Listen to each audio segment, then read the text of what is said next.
అందరికీ నమస్కారం. తెలుగు వాళ్ళంటే చాలా మర్యాదస్తులు, పద్ధతిగా ఉంటారు. మన ట్రెడిషన్స్ ఫాలో అవుతాం అని ప్రపంచమంతా అనుకుంటూ ఉంటారు. కానీ ఈ మధ్య కాలం కొంతమంది తెలుగు వాళ్ళు ఈ యూట్యూబ్‌లోను, ఇన్‌స్టాగ్రామ్‌లోను, ట్విట్టర్‌లో అసభ్యకరంగా బిహేవ్ చేయడం వల్ల మొత్తం తెలుగు వాళ్ళు ఎందుకు ఇలా బిహేవ్ చేస్తున్నారు అన్న క్వెషన్ మార్క్ ఏర్పడుతుంది.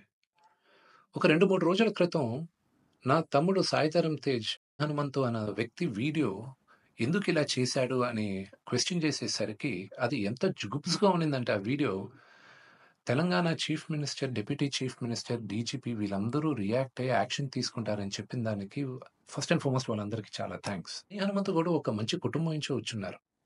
ఆయనెందుకు ఇలాగా బిహేవ్ చేశారో అర్థం కావట్లేదు. ఆయన ఫ్రెండ్స్ దాంట్లో ఆనందం ఏముంది? ఒక చంటి బిడ్డ. ఆ బిడ్డకి 2, 3 సంవత్సరాలు గూడా ఉండదు. ఆ బిడ్డ గురించి అంత సెక్సువల్‌గా మాట్లాడాల్సిన అవసరం ఏముంది? అండ్ అసలు దాని గురించి మాట్లాడుతూనే ఒళ్ళు జలధరిస్తుంది. It's really wrong. మనం తెలుగు వాళ్ళం అలాంటి వాళ్ళం కాదు. ఒక 2, 3 రోజులుగా మూవీ ఆర్టిస్ట్ అసోసియేషన్‌కి చాలా లెటర్‌లు, ఈమెయిల్స్ వచ్చాయి. యాక్టర్స్, యాక్ట్రెసెస్ దగ్గర నుంచి. వీళ్ళందరూ గూడా మీరు యాక్షన్ తీసుకోవాలి. ఇలాంటి వాళ్ళు చాలామందున్నారు యూట్యూబ్‌లోను, ట్విట్టర్‌లోను, ఇన్‌స్టాగ్రామ్‌లోను. మీరు యాక్షన్ తీసుకోవాలి. మీరు మాకు సపోర్ట్ చేయాలని వచ్చారు. సో, ఇంకా డీటెయిల్‌గా ఈయన వీడియోస్ చూస్తుంటే అసలు ఈ హనుమంతు వాళ్ళ ఫ్రెండ్సు అలా ఇంకా కొంతమంది యూట్యూబ్ వాళ్ళని ఒక క్వెషన్ అడుగుతున్నా. అంటే ఒక ఆడదంటే ఓన్లీ సెక్షువల్‌గానే చూడాలా మీరు? మీ మదర్ లేరా మీకు? మీకు సిస్టర్ లేరా? లేకపోతే మీ వైఫ్ గాని, లేకపోతే మీ డాటర్ గాని ఇంతమంది సొసైటీలో సృష్టికి మూల కారణం ఆడది. శక్తి. వాళ్ళకి రెస్పెక్ట్ ఇవ్వలేనప్పుడు మనం మనుషులుగా బతికేది వేస్ట్. మేమందరం యాక్టర్స్. మేమందరం నటీనటులం. మేమందరం శిరస్సు వంచి తెలుగు ప్రజలకి నమస్కరిస్తాం. ఎందుకంటే ప్రేక్షకులు గాని మమ్మల్ని ఆదరించకపోతే మేమందరం లేము. బట్ ఒక హీరోయిన్‌ని మీరు ఇష్టం వచ్చినట్టు మాట్లాడేది, ఒక యాక్టర్ వాళ్ళ వైఫ్ గురించి మీరు ఇష్టం వచ్చినట్టు కామెంట్స్ చేసేది, వీడియోస్ పెట్టేది, డార్క్ హ్యూమర్ అని, ట్రోలింగ్ వీడియోస్ అని, దాని కింద మీరు దాంకునేది అది కరెక్ట్ కాదు.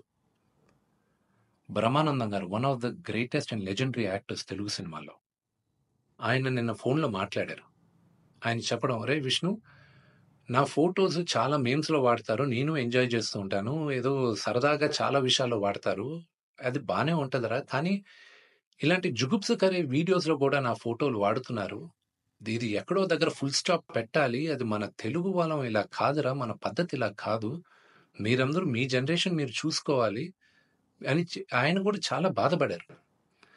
మై సిన్సియర్ అపీల్, యూట్యూబ్‌లో ఇలాంటి వీడియోస్ ఏసే వాళ్ళందరికీ, ఇలాగ ట్రోలింగ్ వీడియోస్ ఏసే వాళ్ళకి, హీరో, హీరోయిన్స్ పైన అసభ్యకరంగా మాట్లాడే వారికి, ఈ వీడియో వచ్చిన 48 గంటల్లో దయచేసి ఆ అసభ్యకరమైన వీడియోసు, కామెంట్స్ దయచేసి తీసేయండి. మీరు గాని తీయకపోతే 48 అవర్స్ తర్వాత మేము ఆ వీడియోస్ అన్నీ ఒకసారి మళ్ళా యూట్యూబ్‌తో రిక్వెస్ట్ చేసి వాళ్ళతో కూర్చొని మొత్తం రివ్యూ చేస్తాం. ఆ వీడియోస్ గాని ఉండిందంటే మేము సైబర్ సెక్యూరిటీకి కంప్లెయింట్ చేస్తాం. అండ్ మీ యూట్యూబ్ ఛానల్ కూడా బ్యాన్ అయ్యేలాగా మేము లీగల్ యాక్షన్ తీసుకుంటాం. నేను సిన్సియర్‌గా I'm appealing to the Telangana chief minister, to mister Revanth Reddy గారికి, Telangana deputy chief minister Bhatti Vikramarka గారికి, ఆంధ్ర చీఫ్ మినిస్టర్ చంద్రబాబు నాయుడు గారికి, Andhra deputy chief minister Pawan Kalyan గారికి, మూవీ ఆర్టిస్ట్ అసోసియేషన్ తరపున we are all requesting you to support us against this. We are all a part of a family. దయచేసి remove the videos in the next 48 hours. Thank you.